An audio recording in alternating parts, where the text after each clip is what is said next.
Hey you awesome possums! After testing the anniversary update, I figured I'd share some of the changes to give you guys a bit of a closer look before they hit the live servers. First up, the Capture the Flag or the Capture the Conduit mechanic.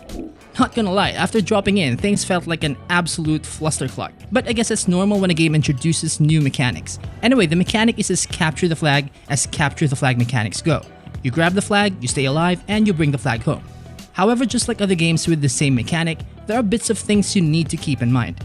For instance, a base has an X number of strike points or capture points, where X depends on the base design. For example, in X-Tab water purification in Possum, the conduit needs to be captured 6 times, while in the much larger The Bastion in Amerish, it needs 9. And the faction to capture the final flag or take the final strike point takes the base. One more thing is the conduit repository itself, aka the repo, aka the hole where we stick our pole. If the repo is not under your faction's control, then your pole will not fit in the hole. So it only takes about 5 seconds to hack the repo, and all classes can do this, including the flag carrier and max classes. However, this 5 seconds will soon change to something similar to overloading generators, which seems fair, otherwise it will be super quick to take bases. As for using class abilities as a flag carrier, medics can still heal with the nano regen ability, heavies can still use overshield, light assaults can use all jump jet variants, infiltrators can use all cloaking, and as for engineers, well, you will drop the flag if you toss an ammo pack, so I guess that's one more facepalm moment on top of giving ammo to your enemies. By the way, I think light assaults will be crazy ideal as flag carriers for obvious reasons, especially with impulse grenades.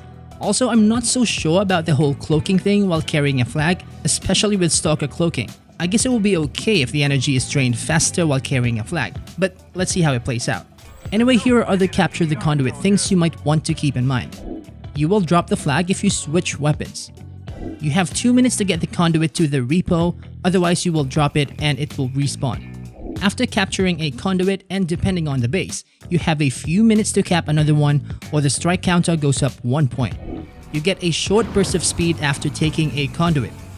Max classes cannot be flag carriers because God help us if they can.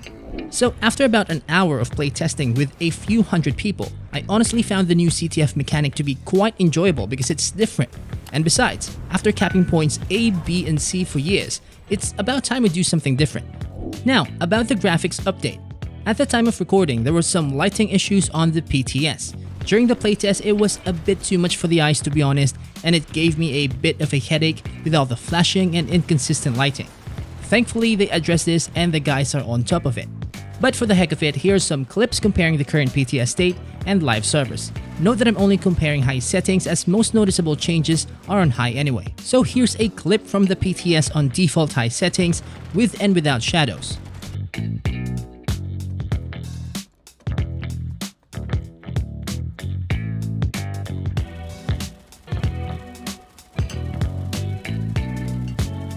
This one's on the live server with the same default high settings, and again shadows on and off.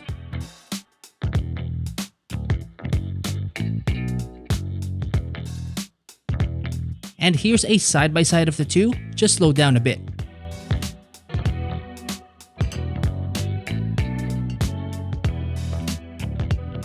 Also, here's a quick comparison of impact explosions on PTS and live.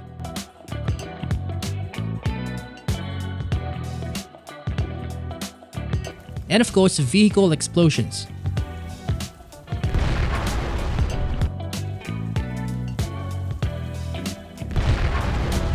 As you can see on all the PTS clips, the lighting is just a bit different, despite being on default high settings, so they're not super accurate representations of the new graphic changes. Although I guess I can see the difference in the explosion effect, and the colors have more oomph to it, but regardless, I look forward to the final results.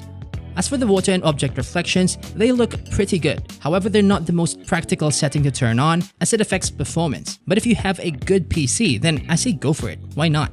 In the settings, we have disabled, low, and high. In my opinion, it's either you go high or disable it entirely because there's little difference between low and disabled anyway. Now there are other changes coming soon, but I think the Capture the Conduit and the graphics update have more weight to it. Some of these other changes are turning Bastions into a spawn point, which, by the way, I think the drop pod from Bastions are much more maneuverable compared to joint combat or spawn beacon drop pods. Anyway, another is removing remote deployment, so soon we can no longer spawn vehicles from the map. It's good old cardio if you need some wheels. Personally, I really don't mind this change because I'm a boots on the ground kind of guy anyway, but I can see why some folks aren't a fan of this update. But yeah, the CTF and the graphics update are something I really look forward to. Okay, maybe I'm just an appreciative person, but I really think the devs did a great job this 2022. And I hope they keep them updates coming in 2023. Maybe an official Guinness World Record break? And by the way, if you want to know what happened in the last record break, click right here. As always, stay awesome, Possum.